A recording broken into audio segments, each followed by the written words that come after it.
How you going? Duckman here today for a special interview. One of my friends and he's major contributor too on the Weekend Sports Wrap, Troy Warner. We're in the ParraCave, so where it does the ParraCave podcast and everything like that. Troy, thanks for your time today. Appreciate it, and appreciate you inviting me in here to check everything out. Not a problem, Duckman.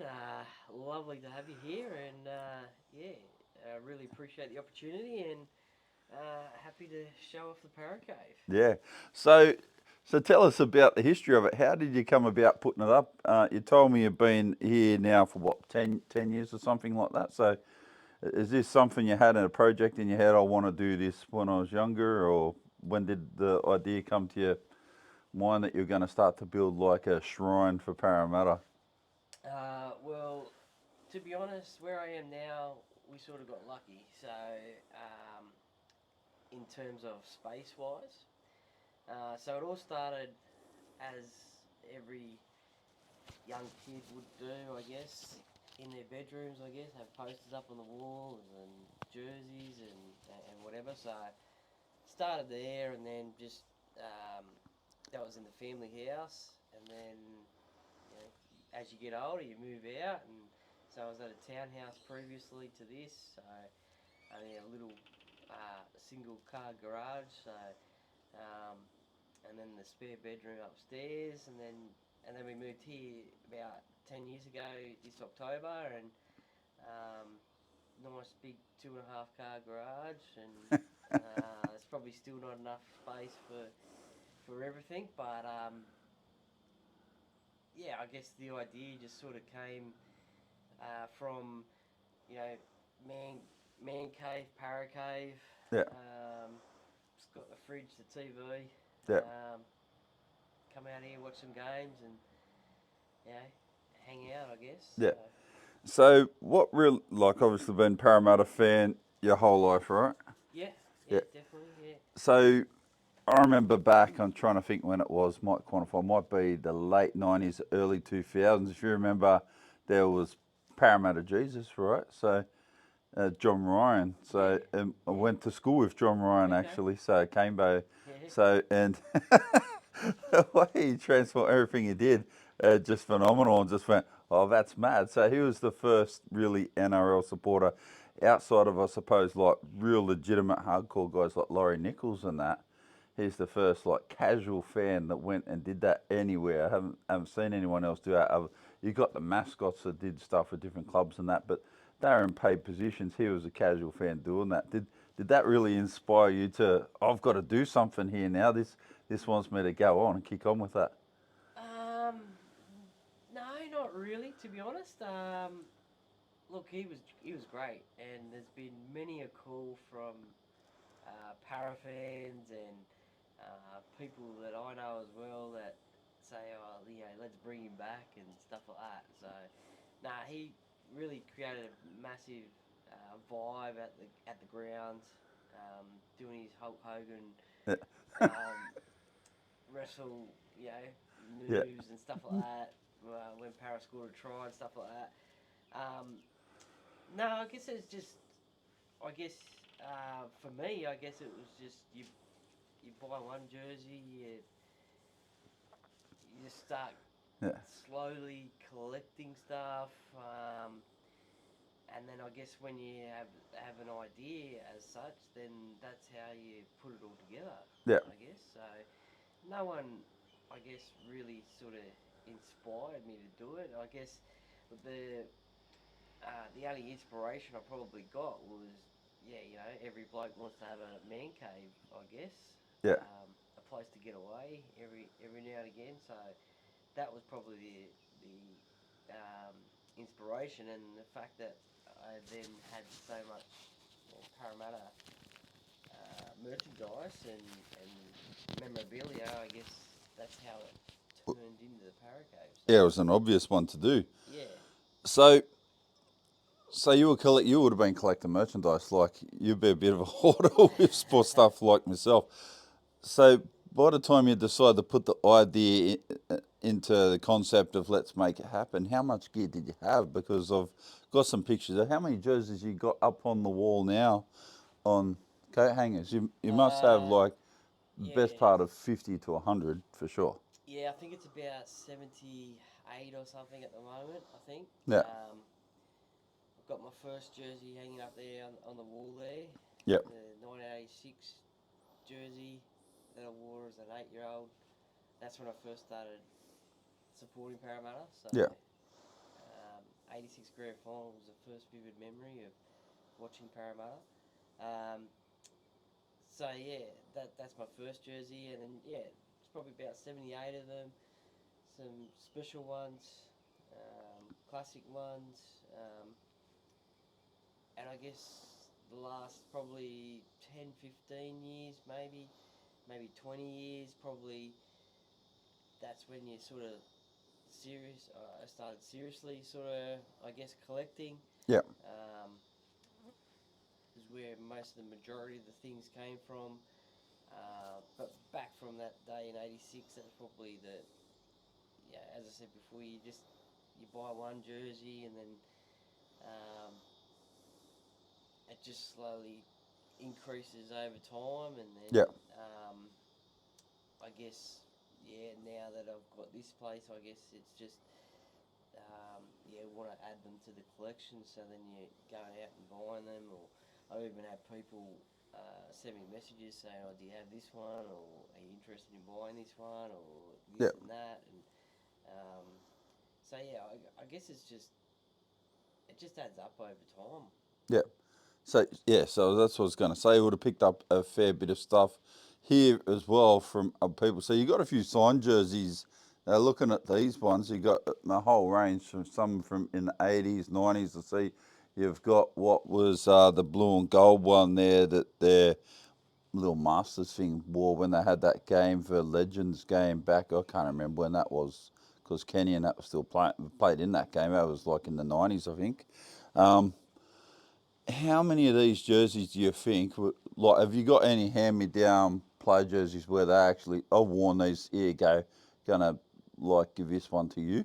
Have you got anything like that? I have bought a couple of player worn jerseys. Yeah, And yeah, I do have a few player worn jerseys, and a few have been donated to hang in here, so which has been good.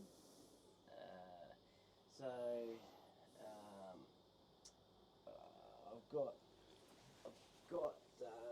this one here. This one here is actually worn by Willie Tonga in a game against New Zealand Warriors over in New Zealand. yeah, Um, so it's actually got my name on the back. yeah, So that's pretty unique and pretty special because at the time, or probably still as well, gambling advertising in New Zealand, you can't do it apparently. So yeah, Unibet were our sponsors up the top back yeah. in Jersey. So they ran a competition to say, win your nickname or your name on the back of the jersey, and I was fortunate enough to win a space and got my name on the back there of Yeah. Willie's jumper, and he was captain that day. Unfortunately, we got smashed, but And he gave you the jersey. well, yeah, that was part of the prize. So Yeah. the players wear it That's in good. the game, and then sign it, and then you get to keep the jersey. So yeah, there's a few player jerseys. Yeah. Yeah, yeah, you got some good keepsakes, and I saw your membership. You got a stack of membership cards there. How long you been a member of the Eels for? So this year, I think it's 15 years consecutively. Yeah, I think, and then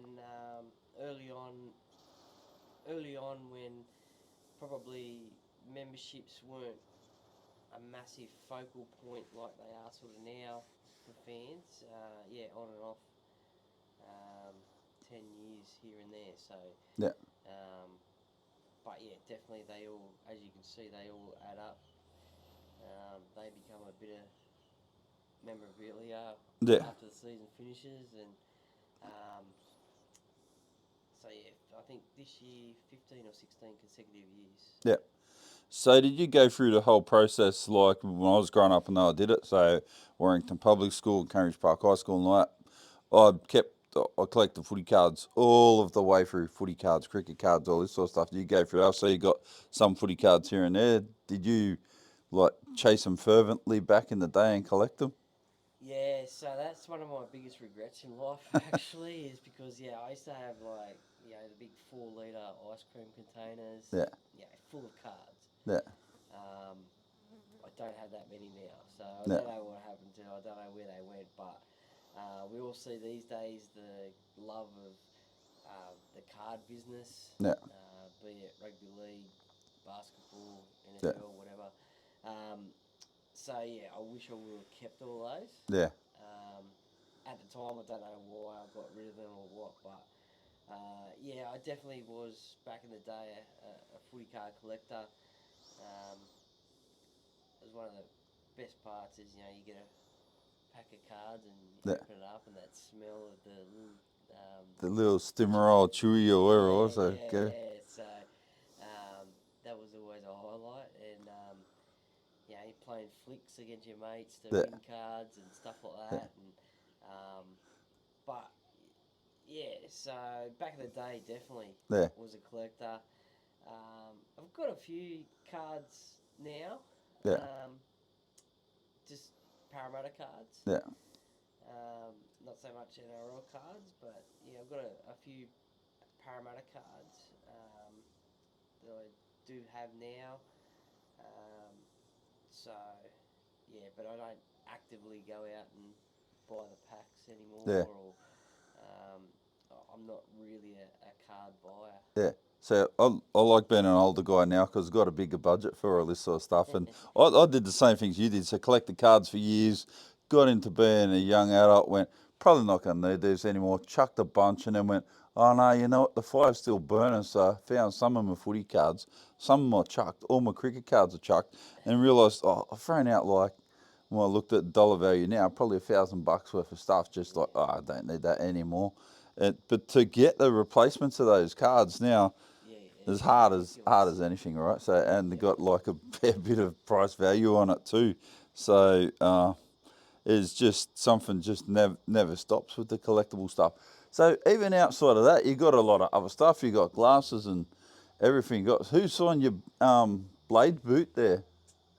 So that's Tepai Morale. Yeah. So Um, who's playing for Melbourne Storm now? He'd be spewing that he's doing that. definitely. So that was he played against the Gold Coast, Yeah. up on the Gold Coast in that game, and uh, I was only jokingly at the time, waiting at the team bus at the end of the game, and he had these in his hand, and he walked into the bus and signed them, and then came back out, and I just jokingly said, "Oh, Teps, is that for the ParraCave, is it?" And he's just like handed it to me. So shout out to Teps for that, Tepai Morale for that one. That he's But local guy too from around Mount Druitt and that stuff. So so he's a great guy.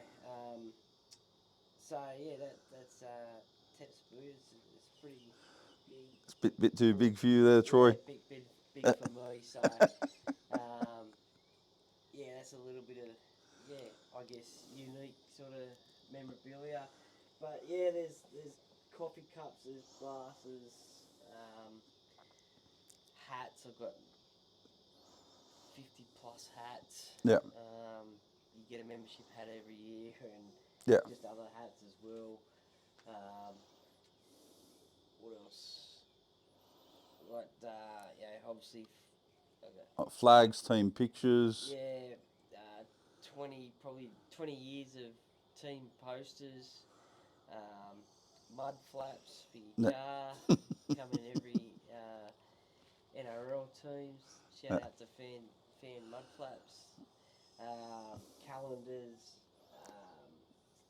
toothbrushes, Floor mats, everything. floor mats. What else? Bouncy balls, Ugg boots, golf balls. I also see you got up in there the Australian. So that's the 120. That's at the 100th anniversary jersey. The blue and maroon one. So, and the reason why it's blue and maroon, for some people wouldn't know, because I think Australia plays in green and yellow. Well, they used to play as blue and maroon, right? So under New South Wales and Queensland colours, before we got the colours that they identify as the Kangaroos now, green and gold. So, what? That's the 100th anniversary one, isn't it? Uh, I think so. Yeah, it's we got that. Best mate Jeff and I think we won that in a. It was either a lucky door prize or it was a silent auction or something like Yeah, that, at an event. So, yeah, that's how we got it. Actually, I think it might have been actually out at Richmond. Actually, the yeah, charity night. So, that's where that came from, and yeah, it just a unique little piece of memorabilia. yeah. So, so looking around, so you do all the other stuff. We'll go on to the ParraCave podcast that you actually do as well shortly. So, with your sporting background, what does your sporting background look like? What did you do as a young guy coming up and growing up? So, I have no doubt you play rugby league and did you play other sports.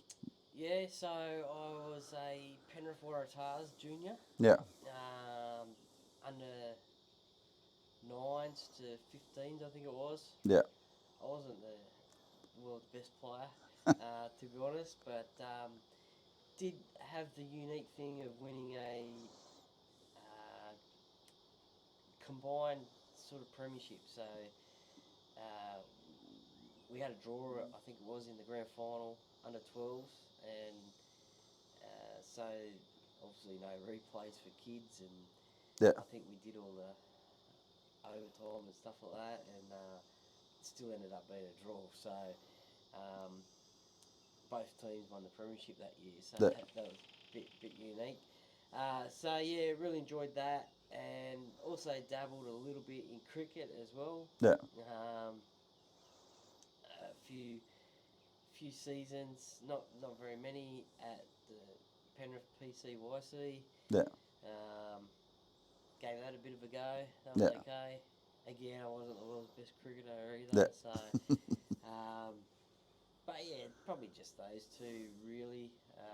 Obviously, you dabble in a bit of school sport like yeah. yeah, basketball or whatever. Well, it was massive. Kingswood and Cambridge Park and all that had everything. We got to try everything at school. I think the only sports I 100% know that I didn't play for the school some level, either at Cambridge Park, Primary School, Warrington, or out at Windsor when I was out there, was didn't play NFL because didn't have NFL competition sides at the time, but they were trying to get it, and didn't play AFL for the same reasons. I never played club AFL, but I think I played volleyball for the school, softball, baseball, cricket, all sorts, everything. If you could do it, pretty much it was available to us when we we're at school. So I'm not sure the kids get that now to do the same things anymore. Yeah, no, definitely. You would hope that they would, but these days it's probably changed a lot in terms of kids playing sport. I don't know, there's always the push and encouragement for kids to be active and playing sports. So you would like to think that hopefully that's encouraging more people to play sports. But I guess with the dawn of technology these days, and I guess schooling being a little bit different, they probably don't do that as much these days, Yeah, which is a shame. But yeah, you're right. It was great time at school. Yeah, trying all different things and yeah. seeing what you like and what you could be good at, maybe. Well, that's right. Otherwise, you don't get exposure to it. That's why I liked it at Cambridge Park. Let's try lots of different things. So you wanted to do one from one, do rugby league for the school. Well, the school's really good, so want to make that. Might go and play touch football or volleyball or Yeah, basketball or something else where we got an opportunity to play and try different stuff. So it was always like that. That was good. yeah, yeah. No, good times. Yeah. So the ParraCave podcast. What did you do before you got on the ParraCave podcast? You were doing some other stuff, weren't you? I was on another podcast with a few people Yeah.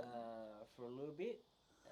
So So I was doing that, which I really enjoyed doing. Yeah. And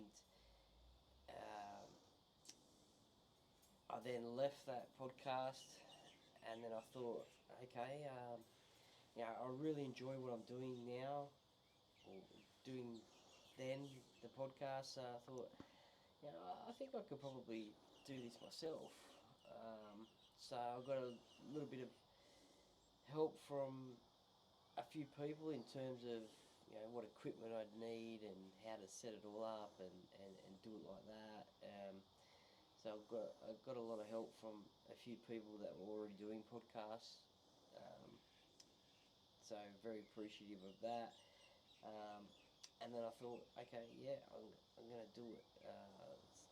So I went out and got all the equipment and what I needed, and then thought, yeah, I could probably do this because uh,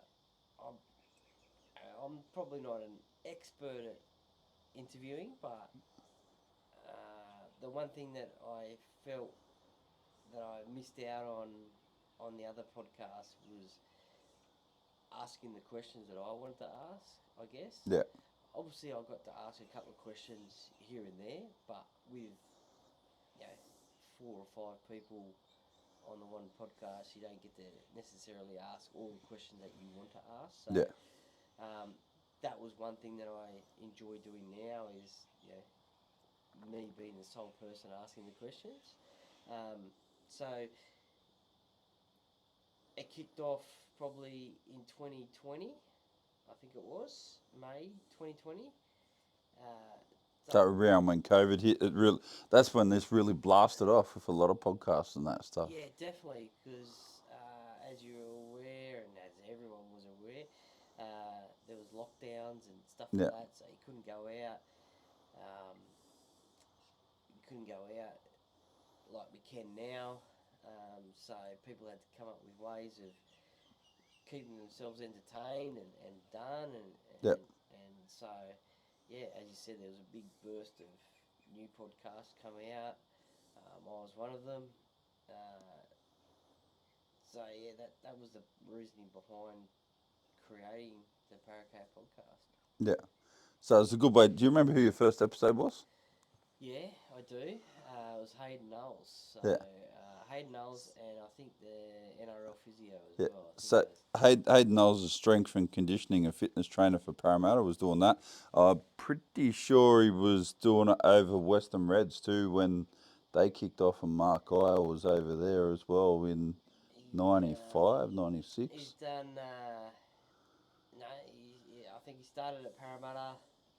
He's also um, been at Penrith, Yeah. Premiership year 2021. I think it was. Been at the Roosters when they won the premiership as well. So he's pretty successful strength and conditioning coach. Actually, whilst we're recording this, just yesterday the Indigenous All Stars game was on. He was the trainer for the Indigenous side. So Yeah.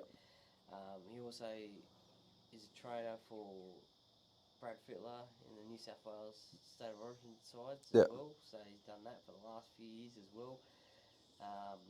He's got a shout out to Hayden and his podcast. He's got a podcast himself. Yeah. Get the Edge with Hayden Knowles.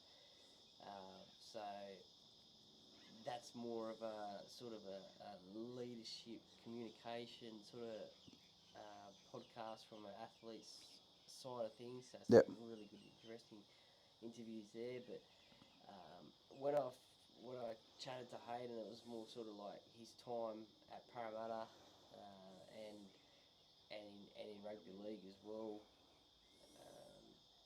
So he was the first one, and we stay in contact these days Yeah. as well. So great bloke, and also it was a bit of a split episode. As I said, I think the NRL physio was on as well. So Yeah. just about talking about his involvement in, I guess, his love for rugby league, and you see him on social media sometimes, or most of the time, these days on Twitter and Instagram going through injuries Yeah. from his analysis. It's not, it's not direct, 100%.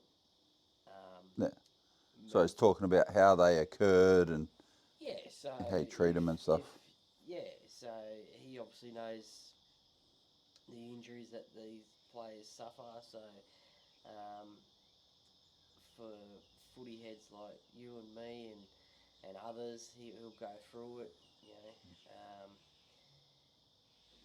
What's the what's the what's the ankle one that back in the day it was just a sprained ankle. Oh, yeah, now they These call it days, syndesmosis. That's right. Yeah. That's right. So he'll he'll go through that for us. Yeah. Whereas we would just call it like a sprained ankle. Yeah. So yeah, that was a really interesting chat as well. So that was 124 episodes ago. Yeah. So you've done a lot of stuff, right, in the last couple of years. What has been, because I've got stuff that I've done just like, I never thought I'd chat to this guy, no matter what happened. So I can tell you now, being 45, I thought my opportunity well past me 10, 15 years ago. So on the back end of COVID and rugby union having things to go bad, to get opportunities to do stuff, I thought, oh, this is pretty, let's just roll and see what happens. And it's kicked on being exceptional from that. Who's the interview you've got and you thought, wow, I 100% never thought I'd get this guy? Like, you go, yes, this is the moment, this is the dream. Yeah, well, I guess for me with podcasting, I don't really hold myself back in terms of asking people to come on the show, because I believe if you don't ask the question, then You won't get any response at all. well, you never know. And look, the worst that people can say is either yes or sorry, the worst they can say is no. Yeah. Or they might have a think about it and say, yeah, okay, yeah, maybe. So I don't hold back in terms of asking people to come on, no matter how small or Yeah. big profile they have. So look, I've been really fortunate in those early days, those first couple of months of the podcast. I pretty much ticked off a lot of legends of Parramatta. So I'm talking Nathan Kalis, Brett Kenny, Peter Sterling, Peter Wynn, Ray Price. That was probably that was amazing to think that I was talking to Ray Price. Yeah. Steve Ella. My 50th interview, 50th podcast was with Nathan Highmarsh. Yep. At his cafe. So sometimes I just think, any podcast that I do, I just think, wow, I'm actually talking to these guys and Yeah.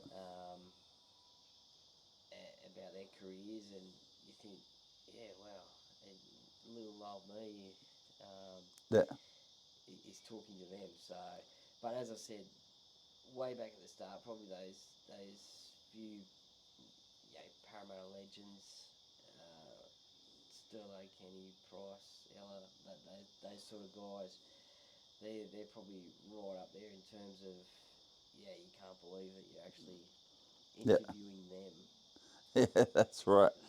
So, have you interviewed anyone and go, oh, like, where you've had something that's come out very you didn't expect it to be very funny, or you go, oh, this he's a bit weird unit. So, you come across it. Surely you come across a few of them, because I've had a couple that have gone, oh, all right, I didn't expect this. No, not really, to be honest. I think I really enjoy every single interview that I do, and I think Yeah. the easier ones for me are the ones that you have a good rapport with. So, Yeah. if you know that person quite well, then you're gonna like us. So Yeah, it's easy to chat. Yeah, you're gonna have an easy chat, so it flows pretty well and stuff like that. I don't think I've had any interview where I thought, oh, I didn't really like that, or Yeah. that's a bit That's some weird strange. stuff. Yeah. Yeah, no, I don't think there's been any, to be honest. I can't think of any. Um,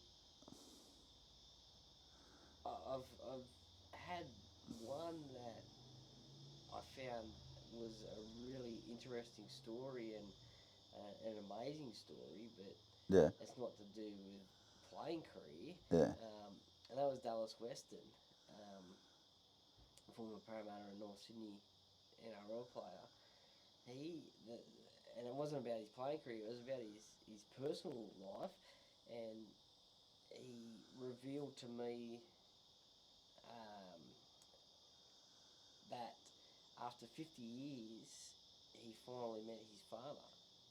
Um, because they, for some reason, had been separated, and he'd been searching for him, and the amazing part about it is he almost gave up trying to find him, Yeah. um, and then he thought he'd have one more crack at trying to find him.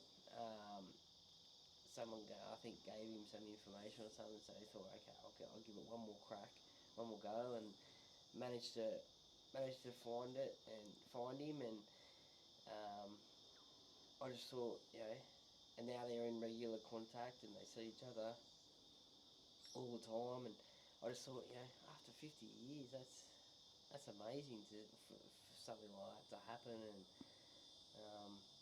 so I found that story pretty amazing, but that wasn't even about his playing career, so.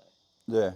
So it is good to hear stories like that because everyone's got battles like that in their life. Different people are going through different situations. So to hear that about an NRL player, everyone will think, oh, they're the top of the tree. They've got everything perfect. That's not necessarily what's happening behind the scenes. They've got to deal with their own life. Everyone's dealing with their own lives and different levels of Yeah, that. definitely. As we've seen recently with Sandy Campbell, a guy who played for Canterbury and East and that sort of stuff too. One thing, so if you play professional sport, you're sweet for the rest of your life. Well, that's not the case either. So, and it's pretty extraordinary. So you got a lot. You've had a lot happen, a lot go on. What do you want to turn the ParraCave into at the moment? Where do you see? What are you going to do at the ParraCave podcast going forward? So you're going to continue to be a regular contributor Pulse FM with me on the weekend sports wrap, which is a big thing too for 2023. So looking forward to that. And one extra thing going to throw in too is a footy tipping comp this year. So I might even try to get some experts from different NRL clubs to come on and give what they think on a weekend. Then if they do well, we can say how good they are, and if they don't, we'll criticise and analyse it afterwards. So Yeah, no, well, no, that sounds great. I loved last year coming on your show and yeah, talking NRL. Again, it's a game that I love, so it's great to talk about it. Um, and yeah, great to talk about it for the listeners. Really enjoyed it, so really looking forward to this year contributing again. And I thank you for the opportunity. And so yeah, really looking forward to that. It's only around the corner, so we're in the midst of trials at the moment, so it's slowly starting. So yeah, there's always something to talk about in rugby league. In terms of the podcast, well, I think I'll crack 150 episodes this year later on. Um, so that'll be something exciting. Might have to try and plan a big guest for that one, I guess. I yeah, tried to do some big guests for milestone episodes. So looking forward to doing that. Coming in 25 weeks, so what's that? 5 months away. So yeah, before the end of the year, before the end of the year, that'll be coming out 150th. And yeah, just trying to interview people that I think would be pretty interesting to do. Um, So yeah, just continuing doing that. But not only high profile people, but also rugby league fans as well. Yeah. I guess sort of the grassroots people, the fans, the people who make rugby league. Yeah. Interviewing them as well. Last year I was doing just Parramatta fans. Yeah. But this year I'm going to maybe try and do fans of other clubs as well. Yeah. And that way they get to talk to me about their love for their club, and it also brings back great memories from myself as well. Yeah. Listening to their stories and brings back memories and growing up watching rugby league, and Yeah. they talk about their players and it's like, oh yeah, I remember him, I remember them. So yeah, so that's something that I introduced this year. Possibly, I'm not too 100% sure when, but there might be some ParraCave Podcast merchandise coming out. Yeah. So I'm not too sure when that's going to happen, but maybe stay tuned for that. So yeah, really, I've dabbled into the world of YouTube as well, Yeah. putting interviews on YouTube. So that's another platform that I'm on as well. So that keeps me busy. I've also dabbled into the world of TikTok as well, put the podcast on TikTok as well. So there's not a lot of interviews on there, but there'll be Big marketplace, TikTok. well, apparently, yeah. So I thought, well, if you want to be seen, I guess you got to put yourself everywhere, don't you? So, Yeah. short little videos on there. Not a lot at the moment, but they're building. It's a Yeah. massive process to put stuff on to YouTube, Yeah. TikTok, Instagram, Facebook, Twitter. Yeah. It's a big thing. So, but yeah, more social media content. I'm looking to, when the NRLW starts, to have a NRLW podcast Yep. episode during the week as well, so a bit more content there. So yeah, it's slowly building, and so it's just about having the time to do it as well. Yeah. That's a massive thing. As you know, with a full-time job, it can be pretty sort of demanding in the time to do all this stuff, but it's what I want to do. Yeah. So Doing it for the love of the game. So well, that's it. Doing it for the ultimately, love of the game, for the fans as well.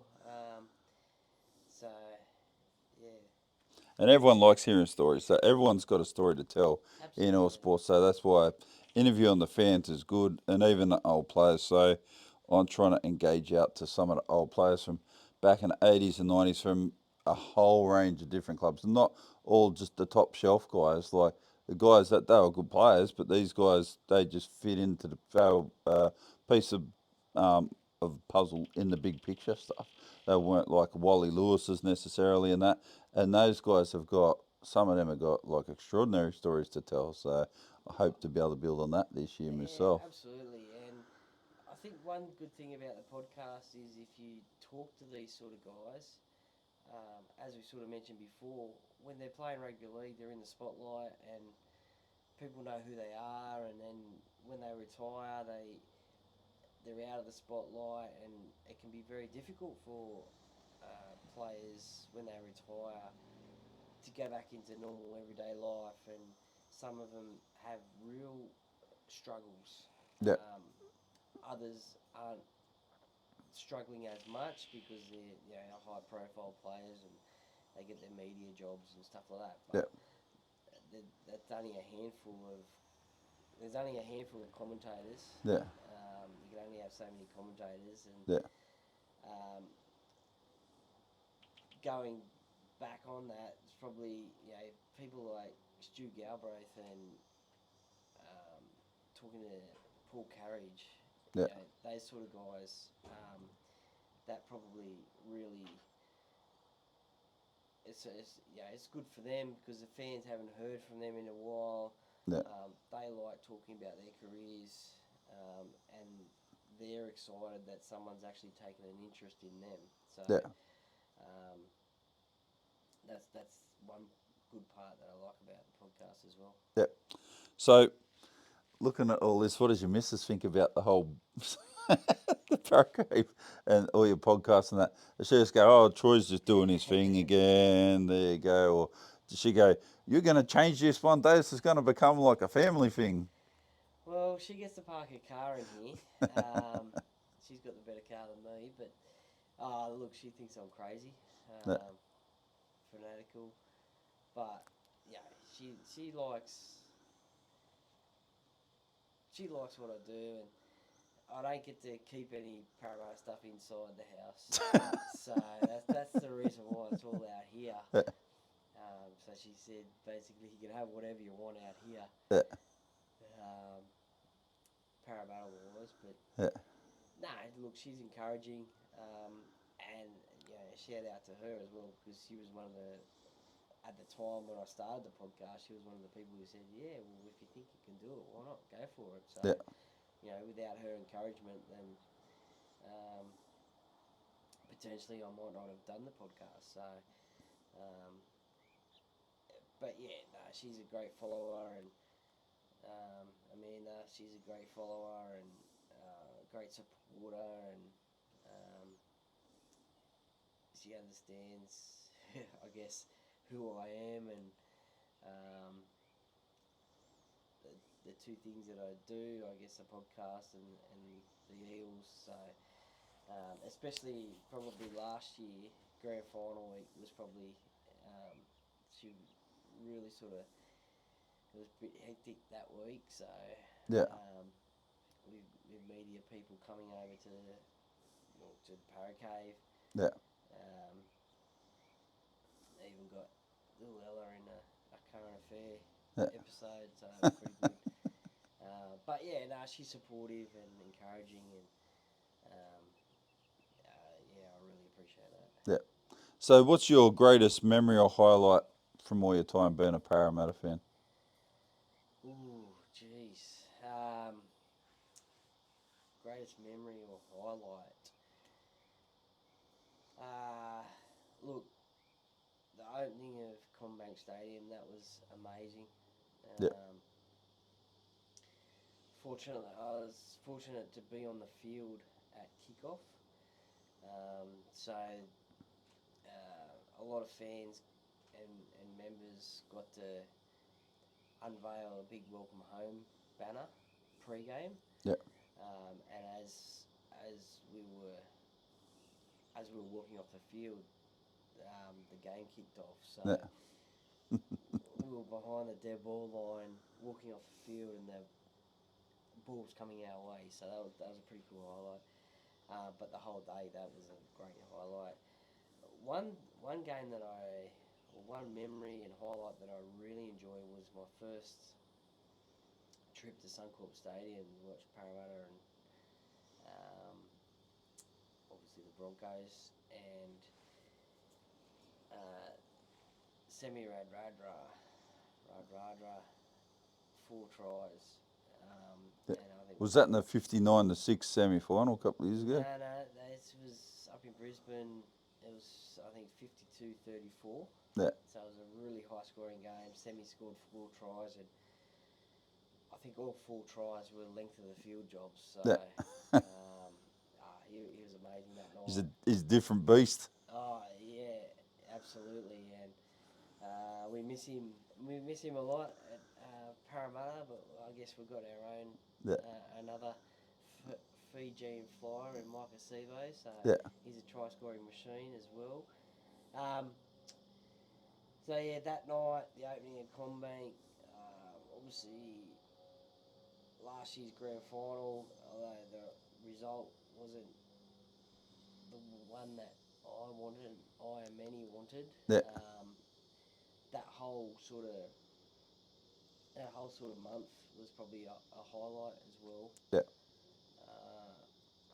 Most recently. that sticks out. Just being, I guess,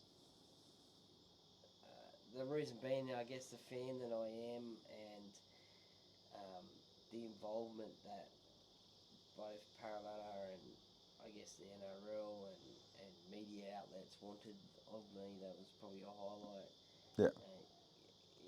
Into the city for grand final week launch. There was TV and radio and stuff like that. So it was busy but enjoyable, and something to stick out as well. Again, obviously not the result that we wanted, but 2001 grand final. Yeah. That was my first Parramatta Eels grand final. So that sticks out. But there's so many. Yeah. If you sit down and actually think about it, there's so many. Yeah. That you can probably think of. That's it. Do you think the Eels can do it this year? I think they could do it every year. Last year was probably the closest that I've said that and got, but look, it's going to be tough again. I mean, every year in the NRL's tough. So there could be there's 5-6 teams that could probably win it. Yeah. I mean, obviously you've got Penrith. They've been the benchmark for the last 3 years. Yeah. They're going to be right up there again. People are saying the Roosters as well. They're going to be right up there. Yeah. People tend to write off the Melbourne Storm, but they've been finalists for the last 20 years. So you can never write them off, even though they've lost a few players again. People write them off, but they might make a way back. So, and the Cowboys as well, they showed last year that they're right up there, the Sharks even as well. But in terms of Parramatta, look, I think last year's grand final result will the team will want to get back to that spot and make it right. I think so. They just have to take each game as it comes. Not worry about September. Yeah. It's very, very hard to do it year after year. Even for the Panthers this year, I think they're going to have troubles. People going, I'll go for three-peat. They're not the same side they were last year. We've got some other good players come through, as we saw in the trial yesterday with the Eels, but you lose some firepower. It takes time for the other guys to develop their skills. So some of the guys got coming through might actually well and truly be the equivalent of Kikau and all this sort of stuff, but it might not. Yeah. It's not going to happen today. So That's it. I mean, and same at Parramatta as well. We've lost 5-6 players. So yeah, and Papali'i will be a big loss too. Yeah. He will be a big loss. He had 2 great years at Parramatta. Yeah. He won Dally M's second row of the year. I think in his first year he got the Ken Thornett Player of the Year at Parramatta as well. So he will be a big loss. Although in saying that, looking forward to seeing who replaces him as well. Yeah. And the reason being, I guess, because when Papa came to Parramatta, he was a regular first grader at the Warriors, but probably wasn't setting the world on fire. Yeah. So the 2 years he had at Parramatta were much better than the ones that he had at the Warriors. So I'm hoping that the coaching team at Parramatta can do the same with his replacement, and turn them into maybe a player like Papali'i. I think a player like Jack Murchie, who's come across from the Warriors, he could be the same thing. With the coaching at Parramatta, turn him into a Papali'i maybe. I mean, every player is different, but who knows what they can do with him. So, look, it's going to be tough, but I think the goal should be top 4. Yeah. I guess like every team, but definitely finals. But yeah, you want to finish in that top 4, make it easy on yourself. Yeah. So that should probably be the goal. But I think the motivation will probably be that grand final loss the year before. Yeah. Last year, so they'll want to get back to that point again and then make it right. Yeah. 100%. Troy, thanks for joining me today on Duckman Thanks for TV. joining me. It's very, very good. And yeah, this will go up as a podcast, Weekend Warriors, later on. The video will go on YouTube, so everyone will be able to catch that and be able to catch us on air tonight. Be chatting about rugby league, the trials over the weekend, the Indigenous games, so the All-Stars games that were on last night as well. So that's all on 89.9 Pulse FM. So make sure you tune in for that. Keep on ducking, everyone. And we're going to see plenty more good things from Troy this year as well. So thanks for joining us. I'll catch you all soon.